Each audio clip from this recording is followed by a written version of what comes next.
Now, Politico's Eric Geller and Katie Bo Williams with The Hill. With a welcome to you both. Katie, ladies first here. What do you think the likelihood is of a special prosecutor in this case? Well, that's the big storyline to be watching as we go forward into these weeks after this shocking decision about the dismissal of James Comey. You are certainly seeing a lot of pressure on the Deputy Attorney General Rod Rosenstein, whose responsibility it would be in this case to appoint a special prosecutor. He is going to be briefing the full Senate this week, according to Senator Schumer, and I think you will see quite a bit of pressure, certainly from Democrats, for him to take that step. Now, the question is whether or not Republicans are going to join their Democratic colleagues in putting that pressure on Rosenstein. Congress doesn't have any say here. This is obviously a decision that rests with the Justice Department, with Rosenstein. But Republicans have been circumspect about calling for any kind of independent investigation into Russian interference, even in the wake of the Comey firing. We've seen 3 Republican senators come out and say, yes, there should be some kind of independent probe. None of them were a surprise. Senator John McCain, Senator Lindsey Graham, both of them had already been calling for some kind of independent outside investigation. So while you saw a lot of Republicans this week say, we're disturbed by the dismissal of Jim Comey, we're disturbed by the timing, by the circumstances that surrounded it, whether or not that will translate into saying we need some kind of independent investigation, I think remains to be seen. What do you think, Eric? Do you think there's someone that they could pick to replace Comey that would quiet all the calls for a special counsel there? We had those 5 that were mentioned by Kelly O'Donnell, McCabe, Cornyn, Garcia, Fisher, and Lee.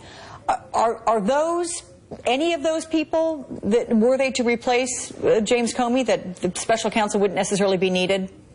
Well, I think it certainly wouldn't quiet the concerns of the Democrats who have been calling for a special counsel. I mean, a number of those people, certainly any of them who were picked to be the next director, President Trump could fire them at any time that he wants. And I think, you know, when you see these calls from Democrats for an independent counsel, a special prosecutor, that is a response to the fact that the FBI director is ultimately dismissible at any point. They want somebody who is sort of outside the normal chain. Now, the independent counsel law at the time of the Watergate hearings, that doesn't exist anymore. So the new system, the president can still dismiss that person, but it's a little bit different from the normal FBI director, that kind of chain of command. And I don't think any of these people, certainly any of the people that a Republican president might want to appoint, is going to quiet those concerns, because I think you have Democrats here really saying that we're careening towards something novel, something unprecedented, and an FBI director, no matter how respected on both sides of the aisle, probably not going to quiet those concerns.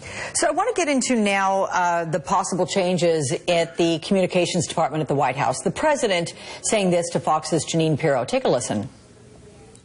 Are you moving so quickly that your Communications Department cannot keep up with you? Yes. That's true. So what do we do about that? We don't have press conferences, and we do... You don't mean that. Well, just don't have them. Or unless I have them every 2 weeks and I do myself. We don't have them. I think it's a good idea. Okay, you're both going to weigh on this, but Eric, to you first. Are briefings held by the president himself the best way to get accurate information from this administration?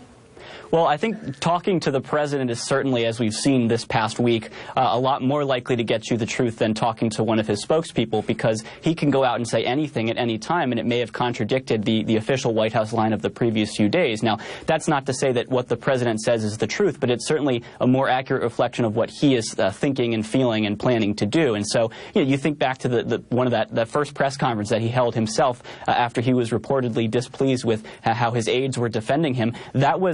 That made a lot of news. That was the president's first time to engage on his own terms. And I think for reporters trying to figure out what he's thinking, that's a better venue than talking to Sean Spicer or Sarah Huckabee Sanders, who may be contradicted by him in just a few hours.